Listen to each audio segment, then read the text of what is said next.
Nandito naman ako para mag giant apple. Mayroon akong nabili, napunta ako ng groceries, nakabili ako ng malaki. Kaya magmumukbang ako ngayon ng giant apple.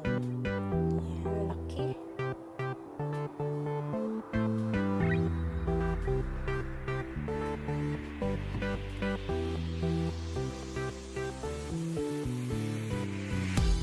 Ayan. So, ito siguro yung malaki na na nabili ko na apple. Ayun lang talaga ako na yan. Tcharam! Ang laki. Tingnan mo. Tsaka, mura lang siya. Yan. O, diba? Sarap. Parang, ewan, bakit ang laki? Ngayon lang talaga ako nakaano ng ganito kalaki na apple. Kaya, parang natuwa naman ako nung nakita ko talaga ito. Kaya, ayan. Magmumukbang tayo ng ng giant apple.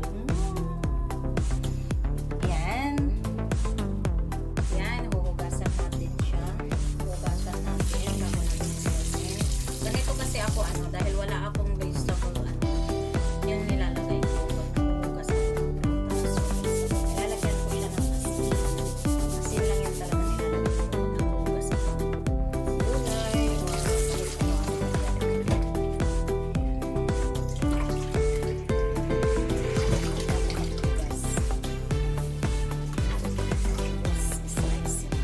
ang laki, diba? Nakakatuwa. Ngayon lang talaga ako nakakita ng ganitong kalaki na apple. Sa totoo lang.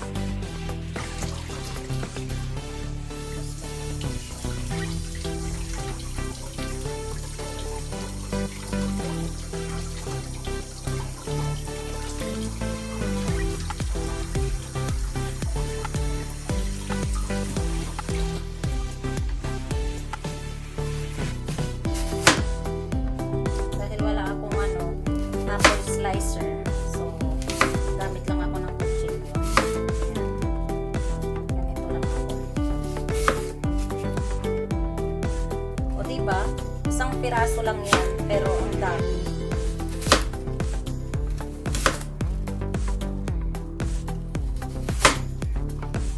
Hindi ko na pinabalatan kasi nahugasan ko naman siya ng maayos. Kaya ito, ganyan na lang siya. Kainin ko pati balat. Kasi okay naman to na mas maganda daw na nakakainin kasama yung balat kasi nandito yung sustansya, sabi nila. Yan. So, ang laki, diba? Nakakatuwa nga eh.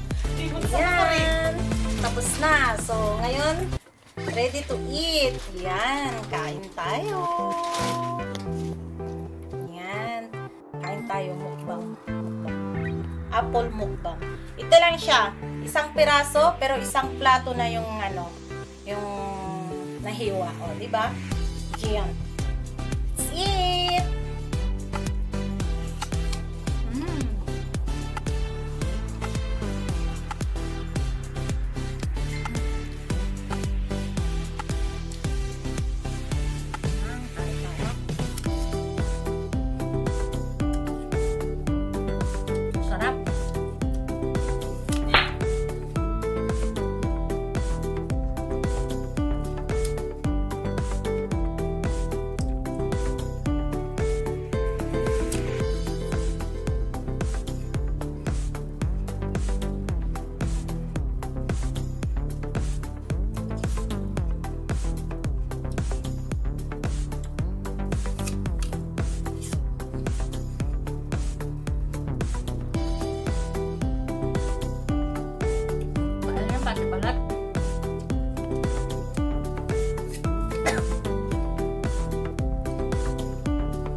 sarap niya guys.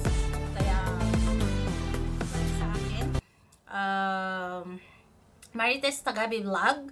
At don't forget to subscribe, okay, at bell button para ma-notify kayo sa mga susunod at mga upload videos ko. Salamat! Thank you for watching! Bye!